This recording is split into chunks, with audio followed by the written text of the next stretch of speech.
ಎಲ್ಲರಿಗೂ ನಮಸ್ಕಾರ. ನಮ್ಮ ನೂತನ ಕಾರ್ಯಾಲಯ ಅದರ ನಿರ್ಮಾಣವನ್ನು ಪೂರ್ಣಗೊಂಡಿದೆ. ಈ ನಿಟ್ಟಿನಲ್ಲಿ ಈ ಉದ್ಘಾಟನೆಯನ್ನು ಕಾರ್ಯಕ್ರಮವನ್ನು ಕೂಡ ಏರ್ಪಡಿಸಲಾಗಿದೆ. ಆಗಸ್ಟ್ 14ನೇ ತಾರೀಕು 3 ಗಂಟೆಗೆ ಉದ್ಘಾಟನೆ ಕಾರ್ಯಕ್ರಮವನ್ನು ಏರ್ಪಡಿಸಿದ್ದೀವಿ. ಈ ನಿಟ್ಟಿನಲ್ಲಿ ನಮ್ಮ ಕ್ಷೇತ್ರದ ಎಲ್ಲ ಮುಖ್ಯಸ್ಥರು, ಕಾರ್ಯಕರ್ತರು ಮತ್ತು ಎಲ್ಲ ಸಮಸ್ತ ಜನರು ಕೂಡ ಬಂದು ಈ ಸೇವಾರಂಭಕ್ಕೆ ತಮ್ಮ ಆಶೀರ್ವಾದವನ್ನು ಕೊಡಬೇಕಾಗಿ ನನ್ನ ವೈಯಕ್ತಿಕವಾದ ಮನವಿ.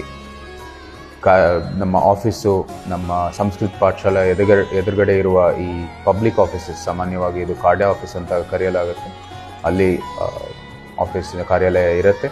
ದಯವಿಟ್ಟು ಎಲ್ಲರೂ ಬಂದು ದೊಡ್ಡ ಸಂಖ್ಯೆಯಲ್ಲಿ ಕಾರ್ಯಕ್ರಮದಲ್ಲಿ ಭಾಗಿಯಾಗಿ ಈ ಸೇವಾರಂಭಕ್ಕೆ ನಿಮ್ಮ ಆಶೀರ್ವಾದವನ್ನು ನೀಡಿ. ಜೈ ಹಿಂದ್, ಜೈ ಕರ್ನಾಟಕ.